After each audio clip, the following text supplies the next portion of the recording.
Attitude plays a vital role in our relationship with the person whom we are dedicated to.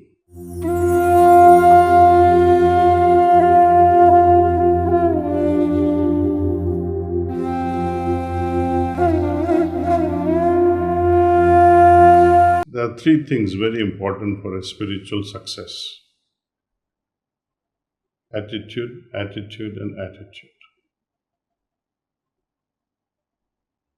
Whether you're a worshipper of Lord Shiva or Lord Vishnu or Lord Krishna or whoever, or if you have belief in Allah or you're a believer of Lord Jesus or Lord Buddha,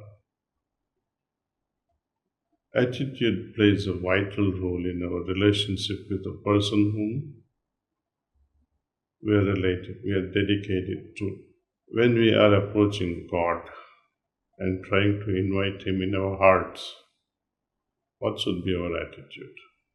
Are we preparing ourselves ahead of time, preparing our hearts? And there is a beautiful bhajan in Gujarat. I will translate directly into English, which says, Hey Shyam, O Lord Krishna, please come to my home. I will treat you in such a way. I'll make you forget your Vaikuntha, your abode. So that's the attitude, that's the challenge with which we have to invite the Lord in our hearts. And we are planning for next day morning's meditation. What should be our attitude just before I go to sleep? It should be exactly like a young man waiting, in the cinema hall, for example. He's waiting for his beloved. First date. Beloved says, I'm going to be there at 11:30 in the morning by this corner. The boy is already there before 11 o'clock, half hour before perhaps. He's marching left and right at that location. And if she comes instead of at 11:30, she comes at 11:35, his world would end in those 5 minutes of waiting. It looks like eternity. That restlessness. We need to have such restlessness.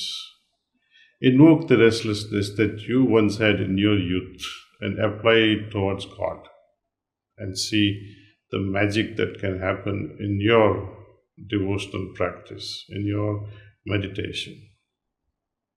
Promise yourself, as soon as I get up in the morning, first thing I'm going to do is, after taking a shower, meditate. And meditate with what? Meditate with immense love that is building up during your sleep. So this restlessness is the key. Restlessness creates a sort of hunger, sort of thirst.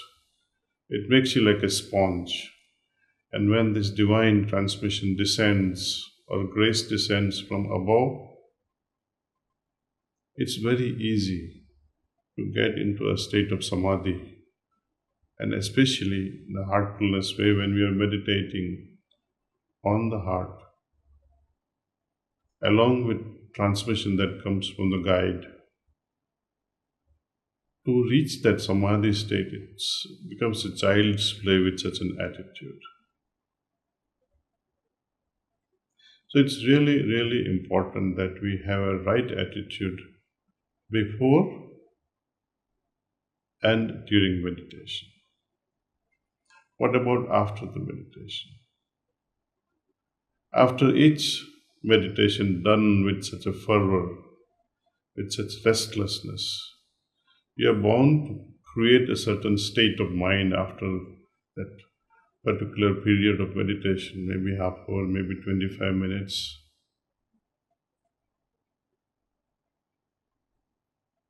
We have to focus now on that particular state where you are simply melting away. You are simply in love.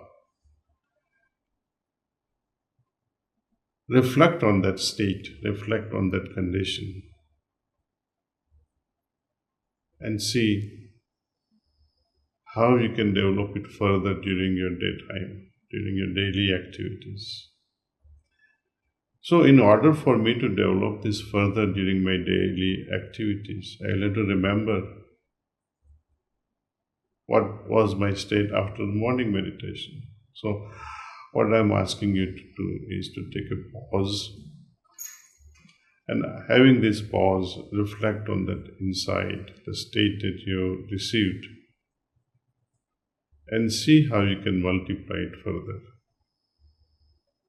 So, right after meditation, relax more, reflect on your state for at least 3-4 minutes more, and try to hold on to that state and walk into the world. This is a question from Sarvanan from Tirupur. He's asking a question: what is the best time for meditation? Well, for a process of meditation, we have to somehow begin. The beginning is very important, preferably before sunrise, at a fixed hour. If you cannot meditate before sunrise, you can meditate any other time, 7 o'clock, 8 o'clock, 9 o'clock. And for sisters who are really busy with daily activities of looking after for breakfast and preparing lunch for family and preparing children to go to school, they can meditate at noon.